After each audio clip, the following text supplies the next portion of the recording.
Hi there, in this video we are going to add some text behind this woman here.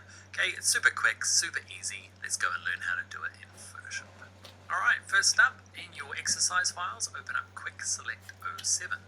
Okay, so this particular trick is reasonably easy because we can use the Quick Selection tool, which we've learned in the previous video, but also because we're copying and pasting it onto another image where it can be quite obvious, we're pasting it back on itself and it's pretty forgiving, so super quick and easy, which is nice.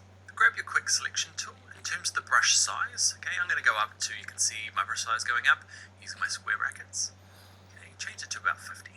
And I'm going to do a really rough pass. I'm just going to click, hold, and drag, try and get up the middle of the legs. Here we go. There we go. And into here. I'm just getting the bulk of it in, then I'm going to go and tidy it up when I zoom in. Cool, it's looking okay. Get the big bit. So now I'm just going to zoom in and just work out these parts here. Now, what you'll find is that this image works reasonably well because everything's in focus except for these shoes. They're a bit of the pain part. But still, there's enough contrast with it in the background. If you're working on a separate image and it's just never grabbing it, you're just like, what's wrong? It's just sometimes it just can't do it. Like, see here, it's just the grey of the shoe and the background here are very close. There is still enough contrast that I can keep clicking in here and get it. And if it goes too far, I can come back out a bit. We're holding down the Option key on a Mac or key on a PC, minuses. So if it goes out too far, you can minus it back. Okay, like that. I'm just going to undo because I just wrecked on it. So now I'm just going to kind of slowly work around it. You can speed up now because it's just a lot of this. And like I said, it's pretty forgiving. Can you see how this is like the colors? We humans know that the shoe ends there, but the computer has to kind of try and read pixels and colors, and it can't really see the difference. Again, this is pretty forgiving, so I'm not worried anymore about that. Okay, it's good across the back. A little bit there, I'm going to minus off, so I'm holding down the Option key on a Mac, Alt key on a PC. Across here, I'm not worried too much about the here in this case. We're going to look at a better technique for that later on. I'm holding on the Alt and just clicking in here, and it's done a pretty good job. Lost the nose. Make a nice tiny brush. Get in there. Brush. Hold down Alt. Click in there. Remove the mask. This can be a little confusing when you are looking at negative selections. You're like, oh man, it's a bit of a brain bender because I've got this selected, but also the background, so I want to get rid of it. So I'm going to use minus to get rid of these holes here. And again, that is good enough for our little project. Okay, so I'm going to zoom out. So I've got a good enough selection. The other thing to know is that if it's out of focus, it becomes very hard. If it's the same color as the background, very hard. If she was wearing grey, like light grey running gear, that would be tough. Also note that this image is quite large. So image size, it is quite a few pixels across, like 5,000. That's kind of typical of a good high-res image from a DSLR camera.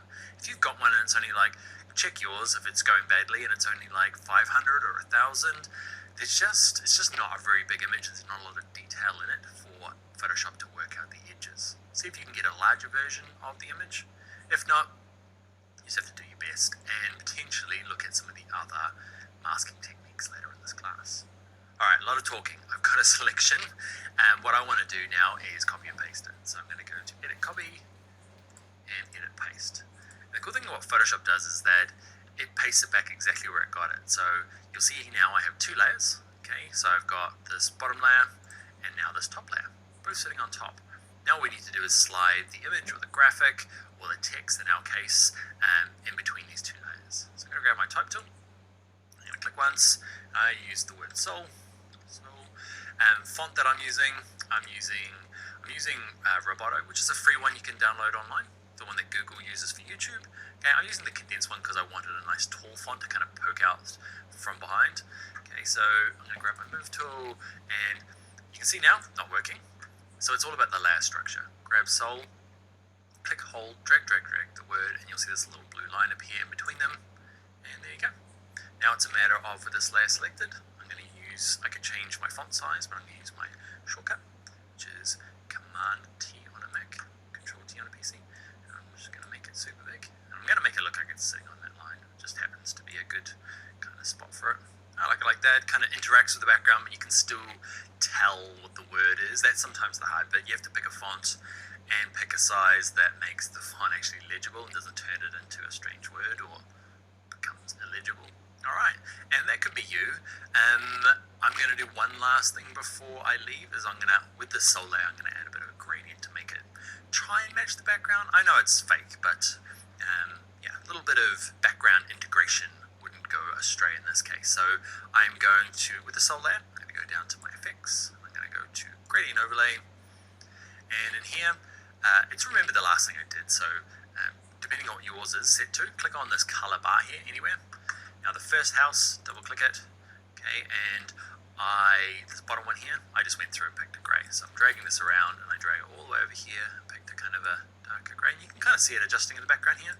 You can pick colours from the document, which is actually probably a nicer thing to do, but I want a kind of a colour, not quite that steely grey.